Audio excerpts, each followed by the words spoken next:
저희는 30대 초반으로 4년 전쯤 선을 보고 6개월 정도 교제 후 결혼한 3년차 부부입니다. 사실 교제할 당시에도 남편이 집착과 질투가 있는 편이었습니다.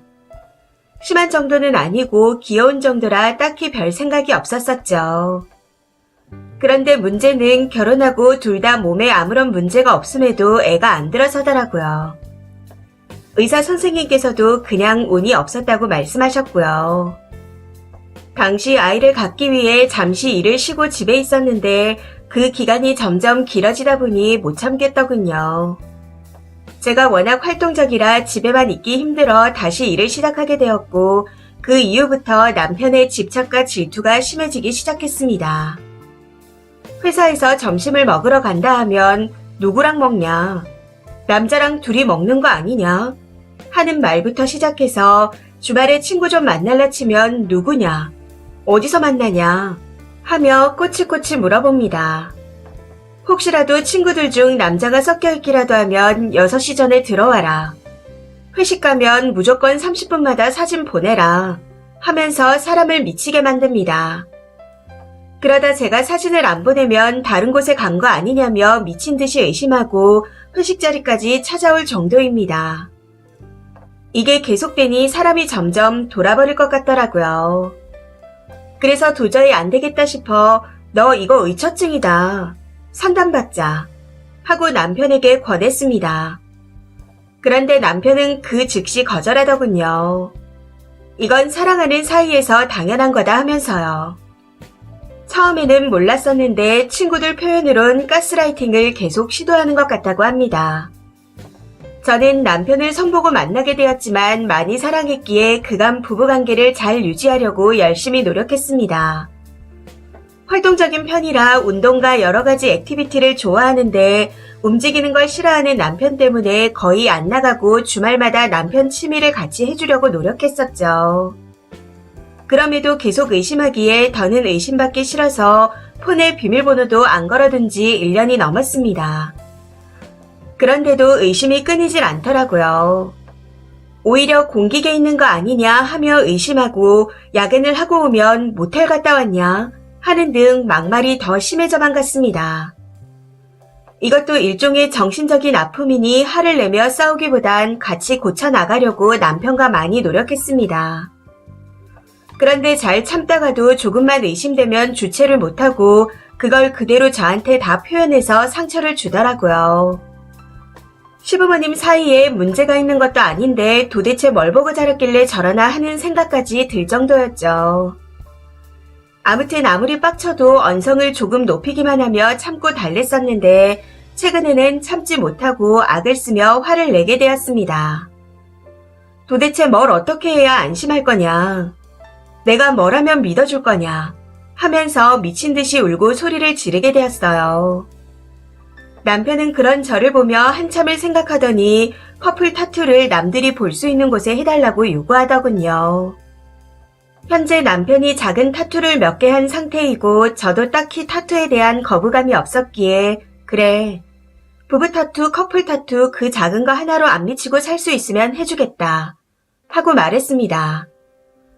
그러면서 어떤 식으로 했으면 좋겠는지 찾아오라고 했었죠. 사실 저는 이때까지만 해도 기껏해야 결혼 기념일이나 이니셜 정도로만 생각했었거든요. 그런데 가져온다는 게 남편 이름 하트, 제 이름 이거더라고요. 정말 미치는 줄 알았습니다. 그걸 보고 너무 기가 차서 타투는 평생 남는 건데 학생도 아니고 이건 좀 아닌 것 같지 않냐?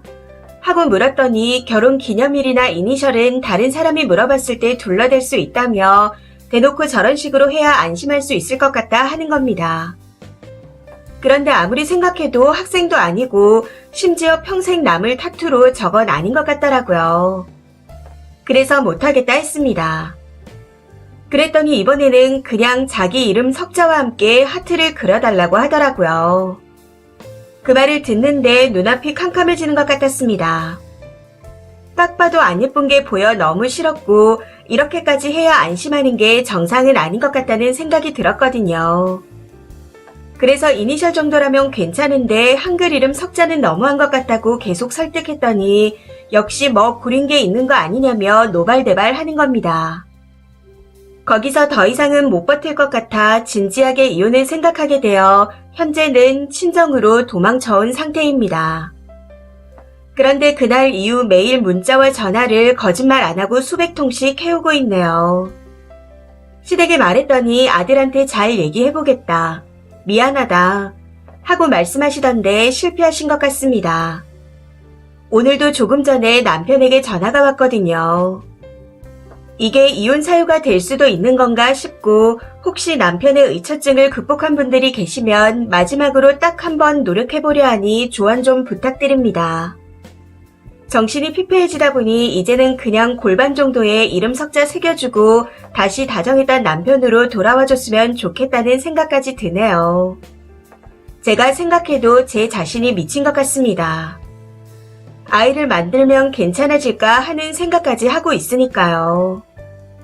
정말 창피해서 친정 부모님 말고는 어디 하소연도 할 데가 없고 이혼에 대해서도 잘 알지 못하기에 정말 답답합니다.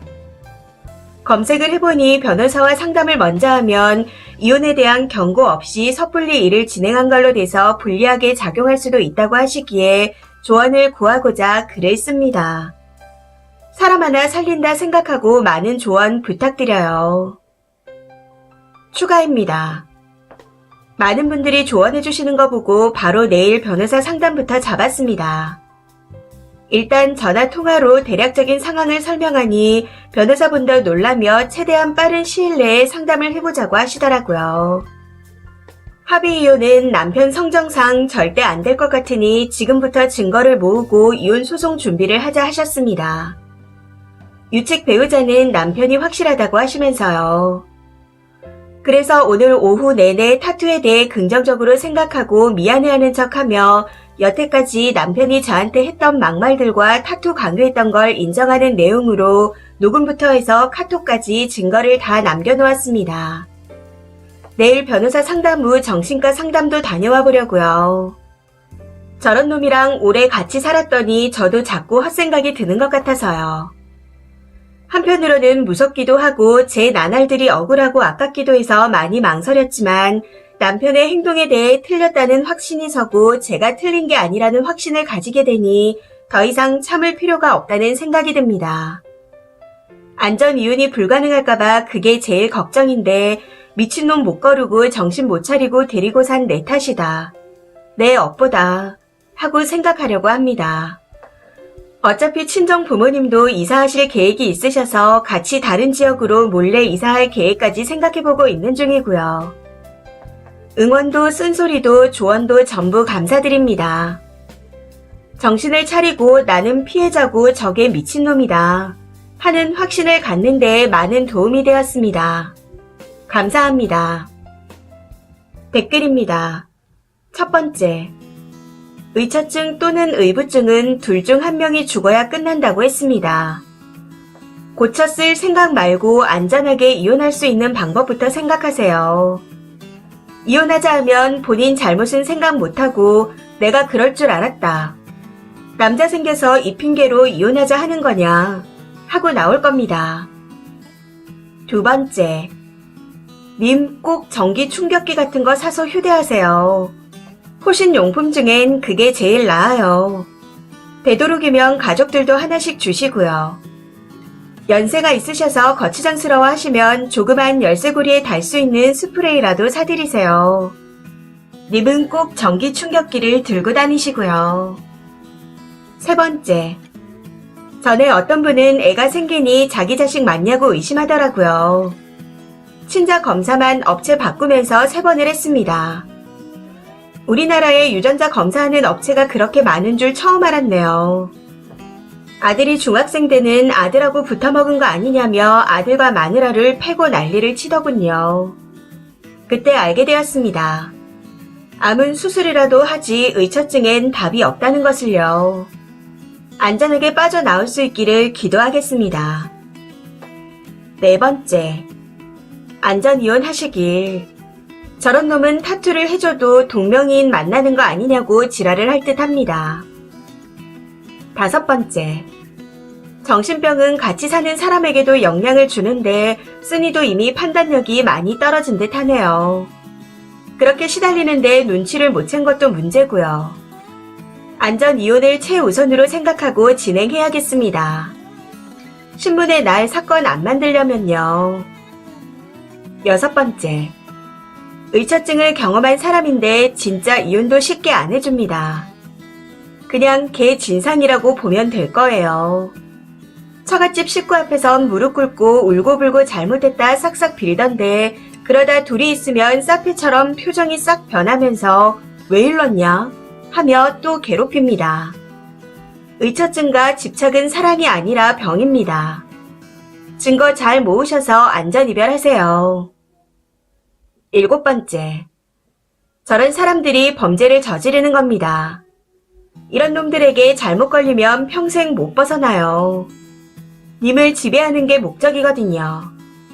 정신적으로 결함이 있는 사람이고 이혼을 해도 끝이 아닐 가능성이 높습니다. 어디서 또라이를 주워오셨네요.